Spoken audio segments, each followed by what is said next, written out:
Our next Reddit post is from Sardinia.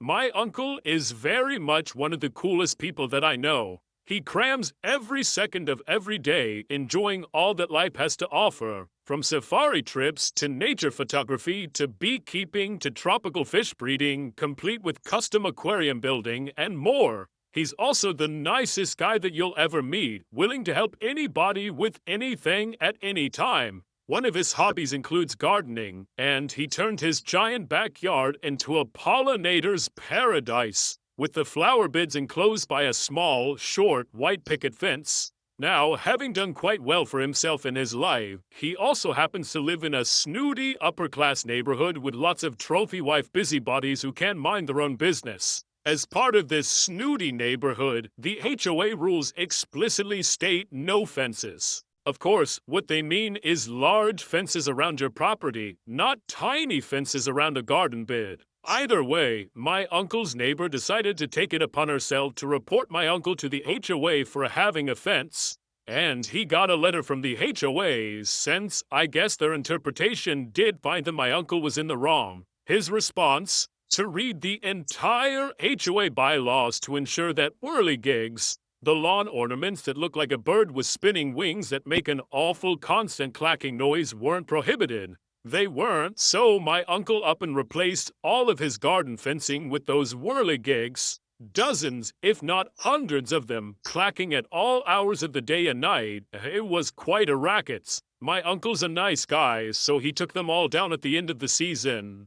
But I'm sure it humbled that awful neighbor of his. She never said anything to him or the HOA again, probably in fear of worse retaliation, like wind chimes. Our next Reddit post is from Mother Distance. Background: I did some service work on advertisement displays on gas stations. Working on gas stations is highly regulated. You need to wear protective clothing, signal vests, goggles, security boots, helmet, etc., and secure your workplace even when you're working in the customer area where everybody else, including the staff, walks around casually. The certifications needed to do this work are boring as hell, take a whole weekend off my precious time, and have to be done once a year. If the oil company finds out that you didn't follow this protocol, you risk your contract. Our customer explicitly writes in every work order and sign-off sheet that this protocol has to be and was followed. We technicians sign off on this. If we do not follow protocol, we are really screwed. So, one day I was having a really bad day. The last call was somewhere remote, but from where I was, it would only take an hour to drive there. From where I usually start driving during the day, it would be closer to 2 hours. The reported error was something that could be solved easily by rebooting the system, and frankly, we've never understood why this was an issue that needed an on-site visit from us, but the customer insisted.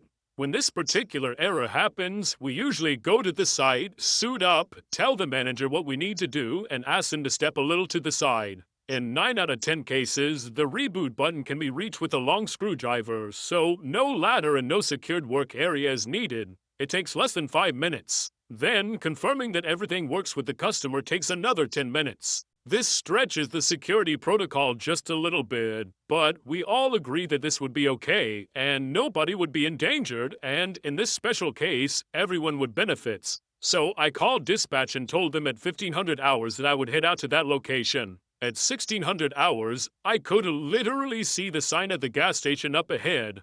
My phone rang, and I was told that our customer ordered me to abort because today they only work until 16:30. I tried to reason with them that the job would be done in less than 15 minutes and I was already on site, but nope, the customer went in to leave early today. I was furious. So, as I arrived the next day, I did what every responsible tech would do. I assessed the situation and found out the button I needed to push was just out of reach, and thus I had to set up a ladder. This meant that I had to set up a proper workplace. This meant, by the safety regulations, I had to close down the registers. I told the manager, and to my great surprise, he didn't like this. Dispatch informed our customer of the situation. I was told to wait while they discussed the situation. An hour later, I had a nice chat with the manager and a really good coffee. The customer asked me if I could do the work without securing my work zone. Naturally, I informed them that I'm a certified technician and that security regulations are very clear about what has to be done. I also reminded them that their work order and sign-off sheet required all security measures be taken. They needed to discuss the matter a little bit more, so I got another coffee. An hour later, I was asked again to just do my work without closing down the registers. I reminded them of the security protocol, but I offered to do as they asked if they would send me this in writing. One coffee later, I was cleared to leave the sites. This could have been the end of it, but nope. The device still needed a reboot, so I got a work order for it 2 days later. And lo and behold, the button was still just out of reach. So same game, same outcome. So instead of letting me do my job when I was already on the site, they paid me an absurd amount of money for not doing my job because of a very strict security protocol they insisted on following. Honestly, I can't really blame them for not wanting to shut down the registers, because I have a sneaking suspicion that OP would have taken a really long time to do the job. Not out of incompetence or laziness, but just to make sure that he did the job correctly. You know, double-checking, triple-checking to make sure that everyone was safe, because safety's important, right? Our next Reddit post is from Keto Donzi. After working at a toxic office job for a few years, I decided it was time for me to leave. I gave my a bit more than 2-week notice and started to organize my myriad of tasks for handoff. I was an accounts payable assistant, and the company had created my position and added various tasks with other departments over the years. I helped with accounting, inventory, audits, customer service, marketing, sales, and events. My primary manager, Barb, was the accounting manager, and there was always a struggle because she assigned the extra work to me, but then refused to acknowledge that I did work for departments other than hers. She was the primary reason for me leaving. Every day, I ask her if we can have a meeting to discuss my different tasks, how I organize them, and how to complete them, because no one else in the company does them but me. She refuses to meet with me and just reminds me to keep up with my deadlines. No problem. For the next 2 weeks, Barb doesn't remove a single task from my plate. She refuses to meet with me for any reason and consistently sends condescending emails about the lack of work effort that she's seeing from me. I don't have the email saved anymore, but they all included the same message. I'm the boss, just do your job. I brought this to the owner's attention since I worked closely with her about how I felt like there was no bridge to the next person in my position. I was told, Barb runs the accounting department, so just do what she says. Yes, ma'am. I showed up every day and worked as if I wasn't leaving. Other managers asked me who was taking over tasks that I handled for them. I referred them to Barb, who told them that she handled accounting, not their departments, and to stop wasting her time. She then told me to only work on accounting-related tasks because that was the position, regardless of the last few years of my tasks being spread across the company. I got this in writing and printed a few copies to cover myself. On my last day, Barb called me into her office and scolded me for ignoring 75% of my duties. Specifically, inventory was due that day, and I hadn't begun it. I reminded her of her accounting work-only demand, which she claimed wasn't referring to inventory. She told me to compile a list of all the non-accounting jobs I handle, but I was prepared because I'd already made a list. Many of these items had deadlines that were missed or were coming soon, but I ignored them as per her instructions. I was told that if I didn't meet my deadlines for the week, she wouldn't give me a good reference. She also told me, stay as late as you need to finish up. I didn't need her reference, and I wasn't staying late on my last day. I forwarded the email of her telling me not to complete any other jobs to the owner, along with a list of missed or closed deadlines that wouldn't be met now. Then I clocked out and left, never to return. This was years ago, and from what I've heard, she still runs the accounting department for them. I was the one blamed for the task not being complete. Oh well, man, I'm amazed by how much, integrity people have in all these posts. If I came into work on my last day and my manager scolded me for not doing my job, I'd be like, okay, see ya, I guess, not my problem anymore.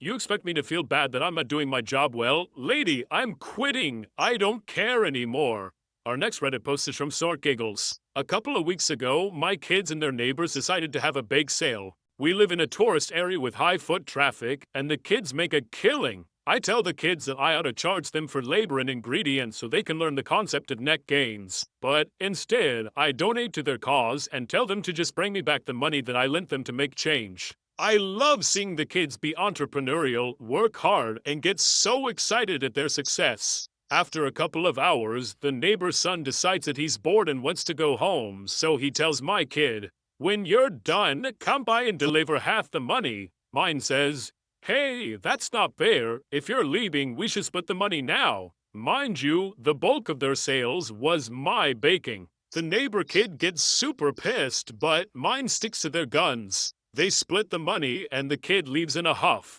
My kid comes home a few hours later, having lugged home all the gear and cleaned up, annoyed that the neighbor kid got annoyed at them. Then I get a knock at the door. It's the neighbor's mom, with the kid, who's still pouting. The mom is holding a receipt. The mom explains they purchased a bunch of stuff for the bake sale, and it cost a lot of money, and it's not fair that my kid is making money off of their supplies, and that they should be compensated for what they purchased. The receipt list is a bunch of items that I immediately see that they didn't use, like 2 boxes of cereal when they only used 1, and napkins, which I ended up providing, but whatever. And never mind that her son went home early and left mine to clean up. And never mind that I'd been churning out batches of cookies all morning. I'm mad that they've taken what was a fun and cheerful day of kids making money hand over fist and shown up at my door making me engage in a super awkward conversation because they assume their kid can't be wrong.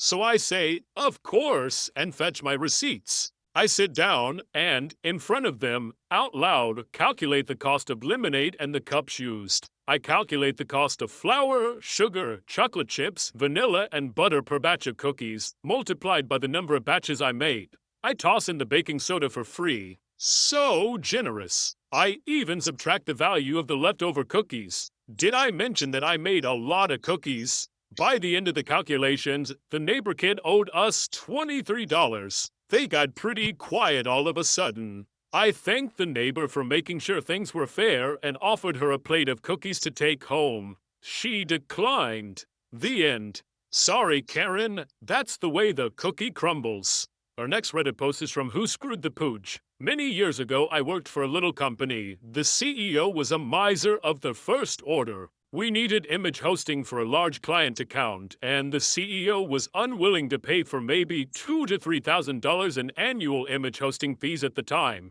even though this company made millions of dollars off the deal. Me, being an enterprising individual, figured out a way to host the images on Flickr. I saved the login information into a physical notebook, and I kept telling them that this is a house of cards and we really need to switch to a professional service. Several months later, I was promoted, and I asked for a raise to go with my promotion. The CEO said no. I tried negotiating, but the CEO said no, and to leave if I didn't like it, so I left. The CEO told me to forget everything related to the job here, and he would sue me if I did anything with the client accounts afterwards, i.e. sabotage the company or steal clients. I told him I'm leaving all of my knowledge behind in a notebook in my final email to him and my manager. Recently, I received a message from the CEO telling me to help them with my old accounts or he would sue me. Apparently, Flickr changed their terms of service and the images were deleted.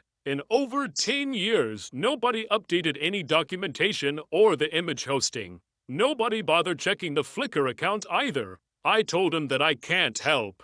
Per his request, I forgot everything I knew about his company, and anything that I knew was in that notebook that I left him over 10 years ago. Seriously though, I don't remember what I had for breakfast, let alone technical details from a decade ago. I just laugh. So, taking a page out of the CEO's book, make sure to like this video and subscribe, otherwise I'm suing you. Our next Reddit post is from Juggalo Chris. I'm a 24-year-old guy, and I have this boss, a woman of unknown age, who's very nice and laid back and calls everyone Schatje, which means cutie in Dutch. We're in the Netherlands. The reason why is because she's a mom, so it just became habit or something. No one is bothered by it. Anyway, today I jokingly said to her, "Don't call me cutie," to which she jokingly replied, "Okay," after which she called me a Dutch insult which could roughly be translated to a-hole. Anyway, everyone who was there at the time laughed, including me, so it wasn't that bad, but it was pretty funny, so I wanted to post this. Anyway, I guess I got what I wanted. That was r/malicious compliance, and if you like this content, check out my podcast where I publish the exact same episodes. Also, hit that subscribe button because I put out new Reddit videos every single day.